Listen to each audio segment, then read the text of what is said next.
as anything but ordinary. They saw it as a central part of what God was doing for all humanity. And these prophets were literary geniuses. Really? Yeah, they expertly crafted the Hebrew language to write epic narratives, very sophisticated poetry. They were masters of metaphor and storytelling, and they leveraged all of this to explore life's most complicated questions about death and life and the human struggle. So, there's a lot of different authors writing this book. Yeah, and these texts were produced over a 1,000-year period, starting with Israel's origins in Egypt, then leading up to their kingdom with their first temple, but eventually they were conquered by the Babylonians, who took them away into exile. Then, at a crucial moment in their history, many Israelites returned to their land. They built a second temple, they reformed their identity, and this is when the Jewish scriptures began to be formed into the shape that we have them today.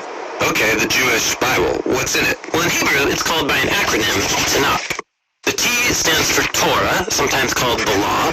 That's Israel's 5-book foundation story. The N stands for Nevi'im, the Hebrew word for prophets. And this section consists of the historical books that tell Israel's story from the prophet's point of view. Then you get the poetic books of the prophets themselves.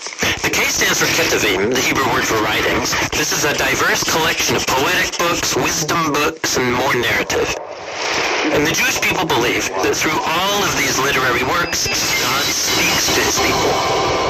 Now, there were other Jewish writings being produced during this Second Temple period as well. Yeah, a really diverse group of texts, and these too were highly valued in Jewish communities. And there was debate from ancient times about whether or not some of these should be considered part of their scriptures. So, this is a lot of different writings over a long period of time. Why did they put them all together like this? Well, altogether, these texts tell an epic story about how God is working through these people to bring order and beauty out of the chaos of our world. And it all builds up to a hope for a new leader who would come and renew all creation. And then the Tanakh concludes, and this leader never comes. So it's an expertly crafted work, but it's missing an ending? That's exactly right. Now, a few centuries later, a Jewish prophet comes onto the scene named Jesus of Nazareth. He claimed he was carrying the Tanakh story forward. Yeah, so Jesus did a bunch of cool stuff, was killed, but his followers claimed he was alive from the dead. Yeah, they said that Jesus was that long-awaited leader who would restore the world.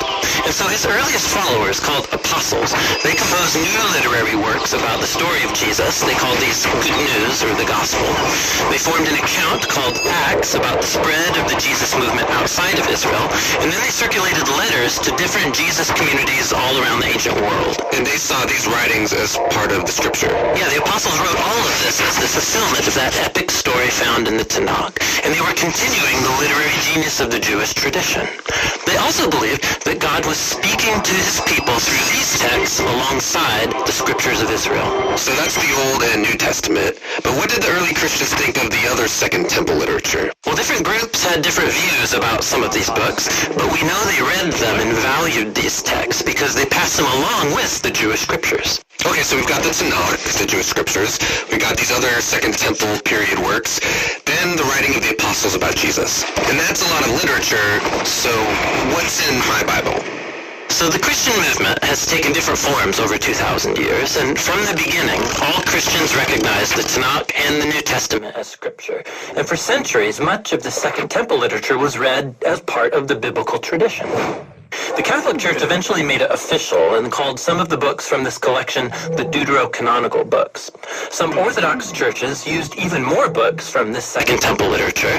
And then in the 1500s, during the Reformation, Protestant Christians wanted to go back to the oldest writings of the prophets and apostles, so they accepted only the Old and New Testaments.